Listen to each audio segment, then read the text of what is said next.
You know, hard work pays. I put in a hell of a lot of work all throughout this build-up in the fight. I pumped out more content than anybody, more content than Fox, more content than ESPN, more content than BT Sport, more content than everybody on the Mag Live on my own channels.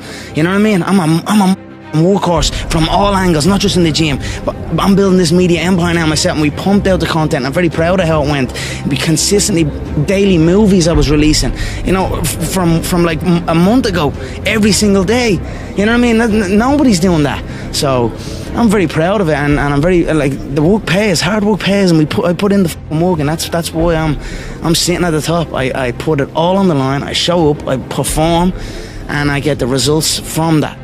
I think some people, and maybe I used to think once you got successful, you could, you're successful, and okay, now you can kind of just relax a little bit, but that's not the case at all. You have to pedal even harder. You have to work even more. There are more opportunities that need more time and dedication, and in order to do them well, you have to really hunker down and do the hard work.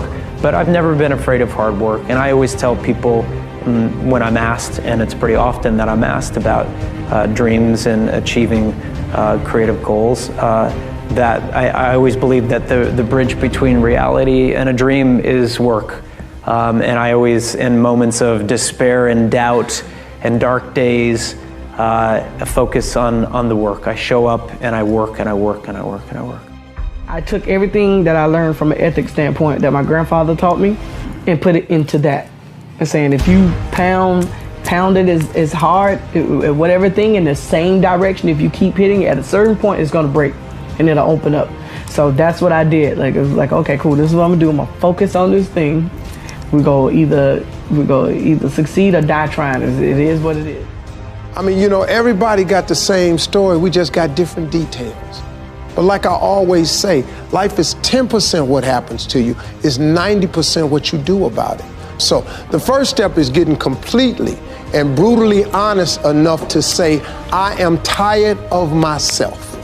When you say I'm sick and tired of being sick and tired, that's the facilitator of change. That's when you're ready to say these words, no more excuses. No more excuses. I went to Kent State, I dropped out. I didn't drop out, I flunked out. Now that threw my life into a spiral, but because I didn't have a college degree, I could not let that stop me. And like you're doing, where you're saying, all my friends at this age are settled in your careers, you don't even know if they're happy or not. Stop comparing yourself to others. So the first thing you do is stop focusing on other people. Instead, focus on being the best version of you that you can. Then you'll recognize that you deserve to sit at the big table with everybody else after you become the best that you can be. I always believe that natural talent can take you so far, but I think you need to have the work ethic and the drive to achieve your potential. I mean, I'd say, you know, my natural talent, you know, probably brought me 50% of the way, but then after that it was all down to the work that I've done and the volume of work that I've done over the last 15 years. You know, when I really started to take golf seriously and thought about making this a career.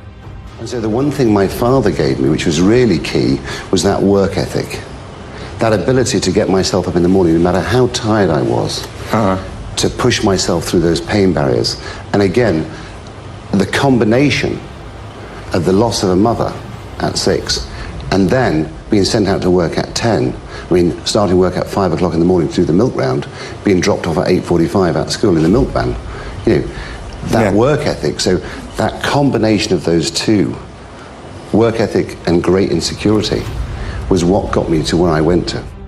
And then I joined Black Flag, and I thought I was a hardworking person. Then you meet the guys in Black Flag who are so driven. You see Greg Ginn work 23-hour days. Like, Greg, you're still on the phone. I know. Greg, when did you eat? I don't know. Greg, when was the last time you showered? Do we have a shower? Like, the guy, we were not going to be stopped. And I kind of go at that intensity, like kind of anything I do. Like, you're a very calm, good-looking young man. Look at me, I'm a spaz sitting next to you. Like, I'm doing an interview with you. I can't help it. You're focused. I'm sweating, man. And so, but I'm like this going to the airport, like 10 miles out. And so it's anger that has informed kind of my life, and unflatteringly a sense of vengeance. Every damn person who said I wouldn't be anything, I'm crushing them every day. Everybody I had to endure in any band I was in every day into a powder. In order to succeed, not just in the fashion business, but just to succeed generally, is it talent or hard work?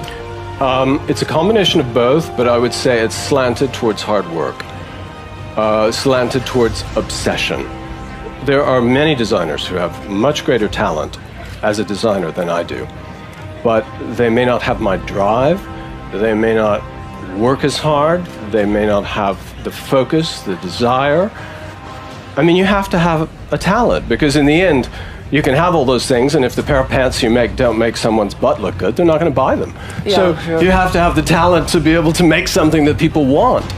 But then you also have to have the drive and the desire to, sometimes people are successful because maybe they don't have that drive, but they have someone around them who takes their raw talent and pushes them.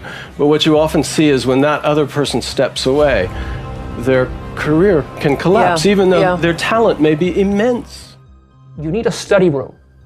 Try to make like literally a little enclosure somewhere where you can go off, hibernate, and study so that nobody is bothering you. And if you want, you can close the door, shut the windows, turn off the TV, no distractions, total silence. You want to have as much control over that space as possible, and you want to organize it well.